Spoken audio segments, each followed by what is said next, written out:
la vidéo là et puis. Mon frère, c'est quoi ton téléphone là? Non, j'ai un nouveau téléphone. C'est quoi ça? C'est un iPhone? Oui, un iPhone XR. L'écran cassé comme ça. Regarde comment c'est flou. Mon père.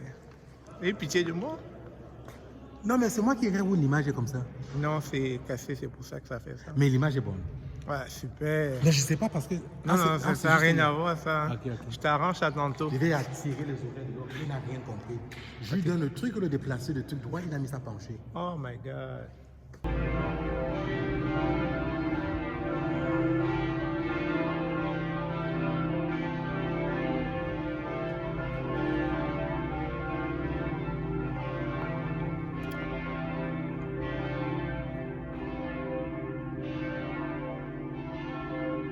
Bonjour, bonsoir, bienvenue sur la chaîne de l'immigration et de l'entrepreneuriat. Aujourd'hui, nous sommes à l'église. Aujourd'hui, nous sommes avec le Père. Ce Père atypique que je suis sûr, s'il exerçait en Afrique, beaucoup l'auraient jugé.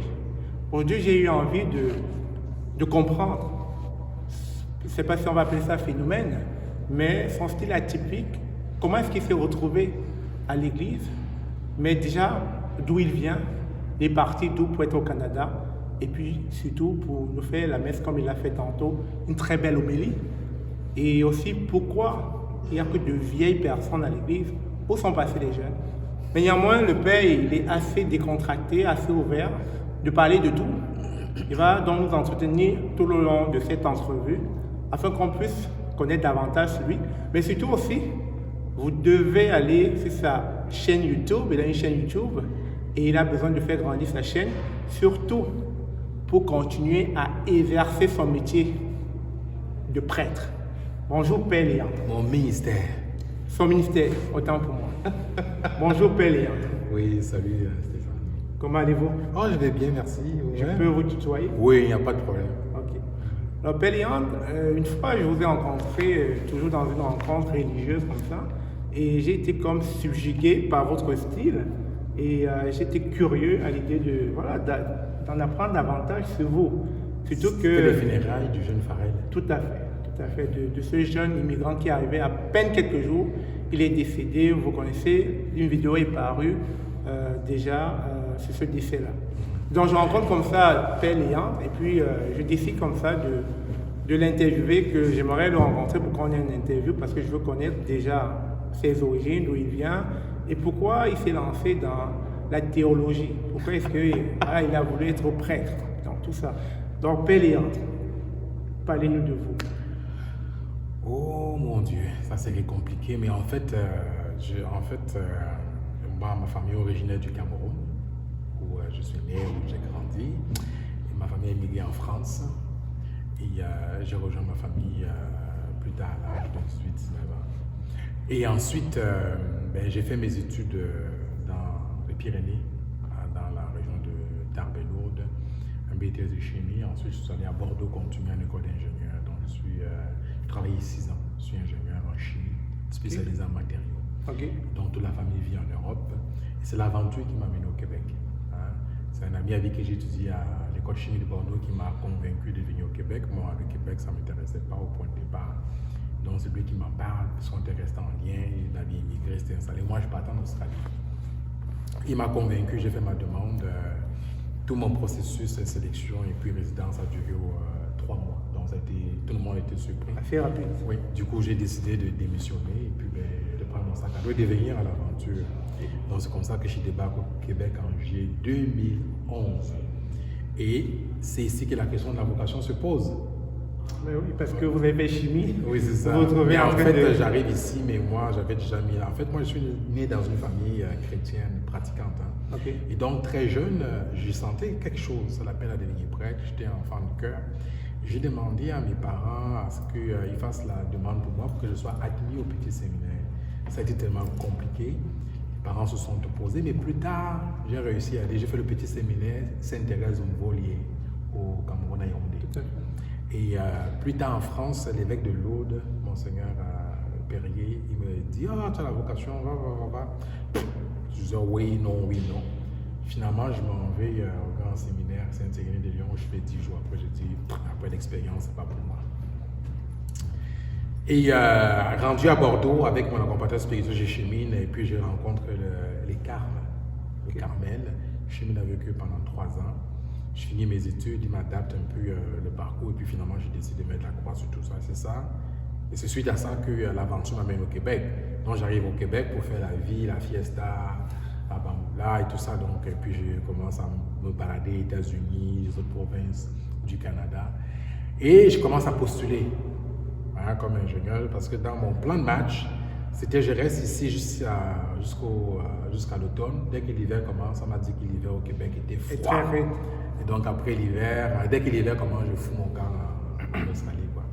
Donc c'est ça mon plan de match. J'étais là en Australie. Non, mon plan de match c'était, parce que j'avais la résidence en Australie, c'était de l'hiver ici, je m'en vais en Australie parce que quand c'est l'hiver ici, là-bas c'est l'été. C'est l'été, exactement. Donc mon but c'est de faire ça. Ouais. D'ailleurs, j'ai fait tous mes calculs. Ok. Sauf que j'aime le Québec. Je tombe en colocation sur des Québécois et Québécoises très sympathiques qui ont vraiment facilité mon intégration. Tout à fait. Au moment où je commence à chercher l'emploi, au début, rien. Et puis, pap, un contrat, je ne sais pas dire un contrat dans une fonderie, un contrat dans un centre de recherche. Et là, je m'en vais un soir pour rendre grâce à Dieu. Là, j'arrive devant le Saint-Sacrement pour rendre grâce à Dieu. Et puis, béni sois-tu Seigneur devant le Saint-Sacrement. Et puis, c'est les larmes de tristesse. Là, je me demande, mais qu'est-ce qui se passe? Je me dis, ben, il y a un truc qui ne va pas. Je réalise que le film de ma vie se défile devant moi et je réalise qu'il y a quelque chose qui ne marche pas, que je ne suis pas heureux. Et c'est ça le point de départ. Léandre, es-tu heureux? J'ai réalisé que non, je n'étais pas heureux. Tout à fait. Donc tranquillement, c'est ça qui, après, je quitte cette chapelle et puis je demande à rencontrer un prêtre. Et c'est au cours du cheminement que les choses se sont clarifiées. J'ai compris que j'avais tout, mais je n'étais pas heureux, il me manquait quelque chose. Et c'est comme ça que c'est mis en marche, c'est déclenché en fait le processus qui m'a finalement conduit après une retraite de 10 jours en silence dans Charlevoix à faire ma demande au grand séminaire où j'ai été admis alors que je ne m'attendais même pas. Je ne croyais même pas qu'ils allaient m'admettre. Parce que moi, en fait, je voulais régler ça avec bon Dieu. Je disais, mais je suis fatigué, je suis tanné, j'en ai ras-le-bol. Que après toutes ces années, la question de ma vocation revient. Alors, je me suis dit, je vais aller pour régler ça avec bon Dieu. De toute façon, moi, quand je suis allé rencontrer le recteur, j'ai essayé de scandaliser un maximum parce que j'étais sûr qu'on ne me prendrait pas. Mes collègues m'ont dit, ils ne vont jamais te prendre avec tout ce que tu leur as raconté. Moi, j'étais un vivant avant. Donc, j'ai raconté, moi, j'étais clair et net. Moi, j'étais un livre ouvert. Je dis qui je suis, qui j'étais, et ainsi de suite. Effectivement, au moment de l'admission, j'ai fait ma demande en l'automne. Normalement, au printemps, je devais avoir la réponse. Mais mars, j'ai rien, avril, rien, mai, rien, juin, rien. Bon, j'ai mis la croix dessus. Puis c'est au mois de juillet, enfin début août, que je reçois ma lettre me demandant la enquête dans 2 semaines. Je suis allé en me disant, de toute façon, je ne resterai pas 6 mois. Tous mes amis m'ont donné 1 mois maximum. Finalement, je suis resté 8 années. Wow. Le Seigneur a été à l'œuvre pendant tout. Je partais pour le mettre au pied du mur, mais c'est moi qui me suis fait avoir. Okay. Parce que je voulais en fait régler ça avec mon grand en me disant, j'aimerais pas demain fonder une famille, avancer ou faire ma vie et puis avoir toujours le regret en disant si j'avais su. Je me suis dit, je vais aller régler ça une bonne fois pour toutes. Ok. Mais Père Léandre, est-ce que du fait que vous soyez père aujourd'hui, prêtre, etc., est-ce que vous pouvez fonder une famille encore? Pas dans l'église catholique. Ok. Parce que dans l'église catholique, contrairement aux églises protestantes, on s'engage pour le célibat. Okay. Dès l'ordination diaconale. On n'est pas des pasteurs là. Donc, non, il n'y a plus de regrets. Pas de... Non. En fait, moi, quand je suis entré au grand séminaire, je savais que s'il y avait une seule raison pour laquelle je quitterais, c'était ça. Parce que jeune, moi, mes parents, je disais toujours que je vais avoir minimum 8 enfants. Okay. Donc, quand il dit que je vais devenir prêtre, ma mère m'a mis sur la tête, elle a pleuré le deux que, oh, voilà ces petits enfants qui tombent à l'eau. Donc, mais c'est un cheminement parce que c'est la paternité, vivre sa paternité, tout ça, mais ça a été dur, mais c'est en discernant que j'ai compris que, et puis j'ai accueilli justement le fait de vivre sa paternité autrement. Ok, mais alors là, excuse-moi, j'ai 2 questions. Oui. Celui qui a été papa avant de se lancer dans le ministère, de devenir prêtre, etc., est-ce qu'il y aura un problème? Est-ce qu'il y aura comme un blocage? En fait, dans l'église catholique, et moi j'ai un confrère, quand je suis entré au grand séminaire, qui est papa, père de 2 enfants. Mais en fait, lui, dans son cas, c'est qu'il avait été marié et ensuite il a divorcé et l'église a reconnu son mariage comme nul. je ne sais plus c'était quoi les raisons, mais il a obtenu la nullité de son mariage. Mais pour entrer dans le processus, il fallait que son dernier enfant soit majeur. Parce que la première obligation de tout chrétien baptisé parent, c'est envers son enfant.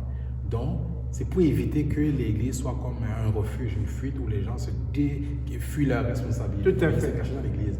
Donc oui, j'ai un confrère, je connais d'autres personnes qui sont mariées, enfin, qui ont été parents, veufs, et puis finalement ont discerné l'appel, ou d'autres personnes comme ce confrère-là, Mario Desrosiers, qui a été à l'époque. J'ai même un autre confrère qui est prêtre, qui lui aussi à l'époque était marié, mais il n'était pas papa. Okay. Avec qui on était dans la même cohorte. Okay.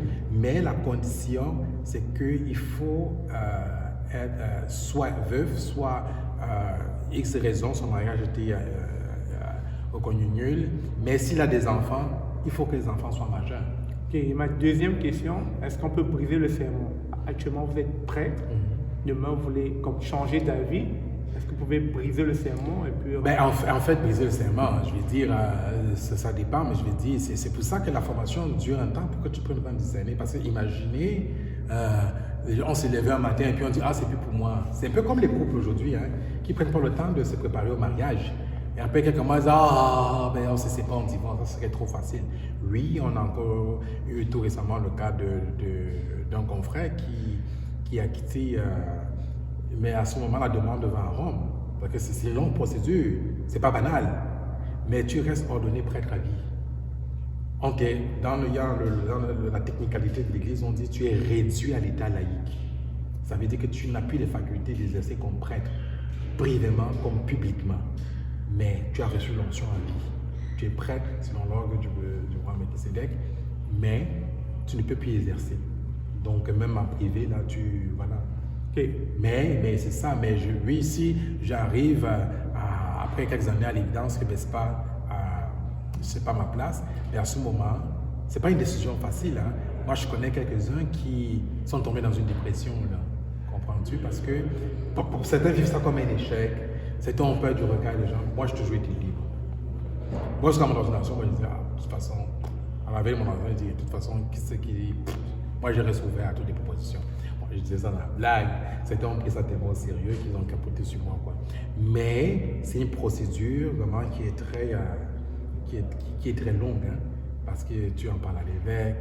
Quand tu as pris ta décision, bien sûr éclairée dans la prière avec ton accompagnateur spirituel, mais il y a des démarches à suivre qui vont annoncer à Dieu puis à Rome. C'est un long processus, mais qui peut prendre des années. Là. Alors, Père Léon, quand tu commences ton ministère, je suppose qu'il y a un protocole. Un protocole. C'est-à-dire, on aime bien voir souvent l'Église catholique où les prêtres sont souvent bien vêtus, suivent une logique visuelle de la société, mais avoir ton style, est-ce que ça n'a pas choqué, ça n'a pas interpellé les fidèles? Ça a choqué. Il n'y a que les Africains que ça choque. Il n'y a que les Blancs que ça choque, mon frère. C'est-à-dire que tout le monde est toujours surpris. Les gens me demandent, mais comment ça se fait quand j'étais admis dans un grand séminaire? Il faut aller voir mes photos. Moi, je ne suis pas entré au grand séminaire avec des locks.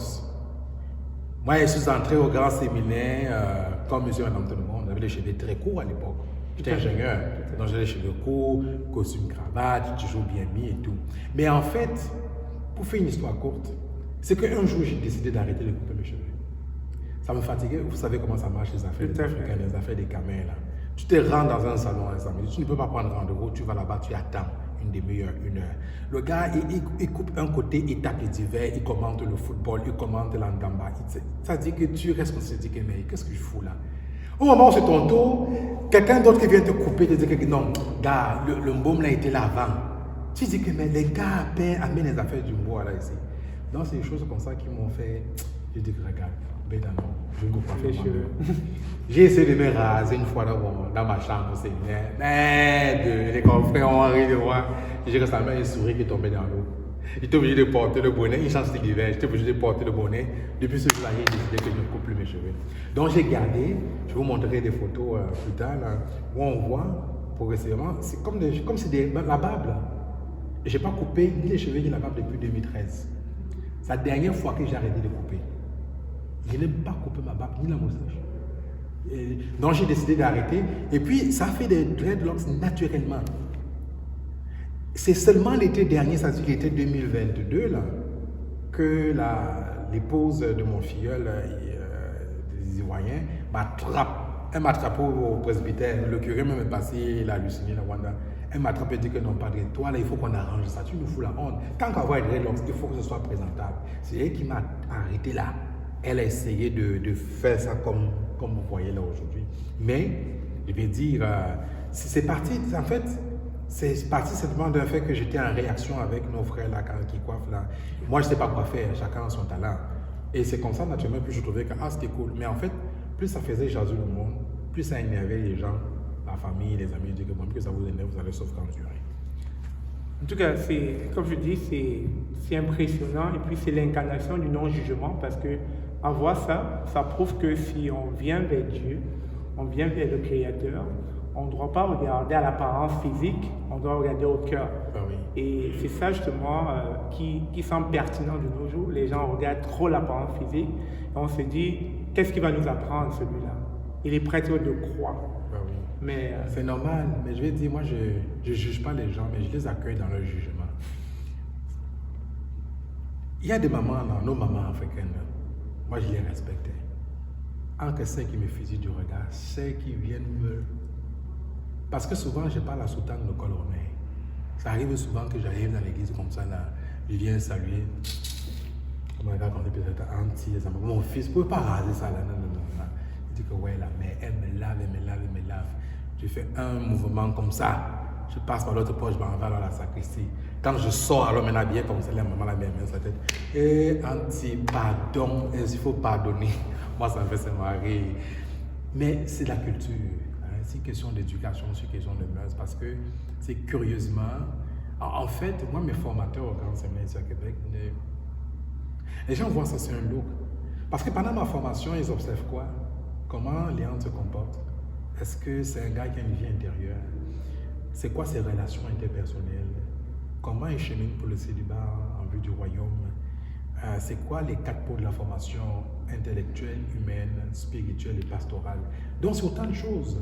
Donc, mais moi, ma devise d'ordination, c'est Jean chapitre 8, verset 7. Jésus, la femme adultère.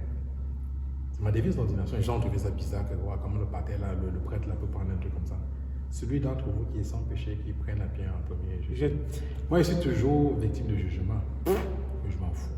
Le Christ, il a été jugé, condamné. Ce n'est pas parce que l'autre est différent de nous qu'il faut forcément le diaboliser.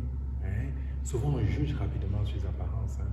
Et le Christ se tient caché justement sur les personnes qu'on juge. Je ne dis pas que c'est le Christ, mais il dit simplement qu'il faut être capable de dépasser nos différences.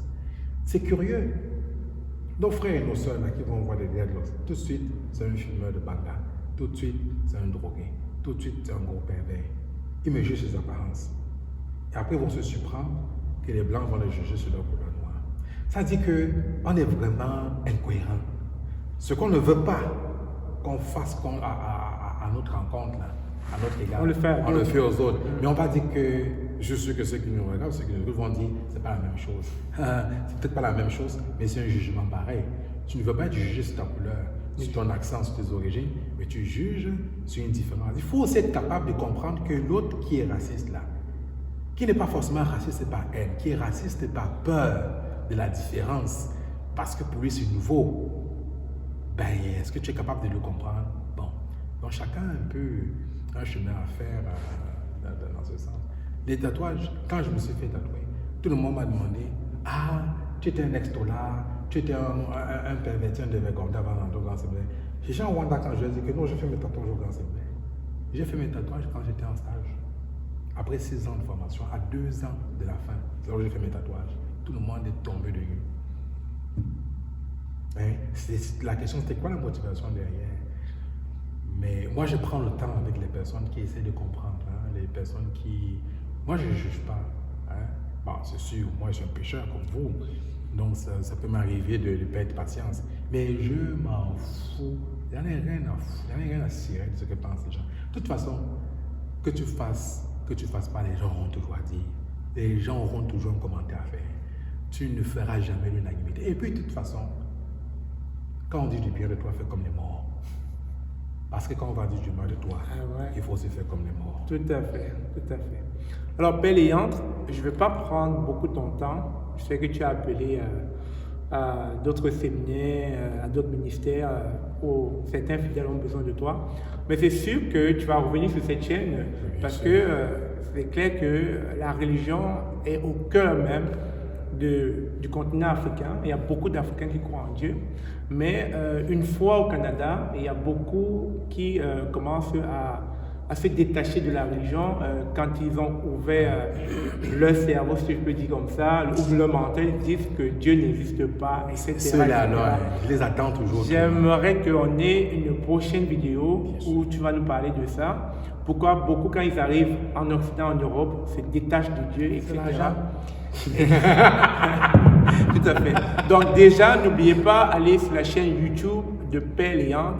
Sa chaîne YouTube s'appelle A commercial, Padre Lesy, Padrelesy. Tout à fait. Je mettrai dans la description de la vidéo. Allez encourager Père Léandre. Franchement, son style m'a vraiment attiré à lui. C'est la raison pour laquelle je suis dans cette vidéo. Donc, mais sinon, il a vraiment la main sur le cœur. Et franchement, j'étais là à la messe. Son homélie était exceptionnelle. Donc, franchement, merci encore, Père Léandre. Ça fait plaisir. C'est gentil à toi de m'avoir accepté dans ton église. Si ça peut aider à ce que nos frères et nos sœurs laissent tomber leurs préjugés et puis apprennent à aller vers les personnes qui sont différentes, ou les personnes qui, a priori, à première vue, souvenez-vous, Jean 8, verset 7, la femme adultère. Celui d'entre vous qui est sans péché là. Jette la première pierre. Sur ce, on se dit à très bientôt. N'oubliez pas, abonnez-vous, partagez. Et puis, que la paix du Christ soit avec vous. Soyez bénis. Amen.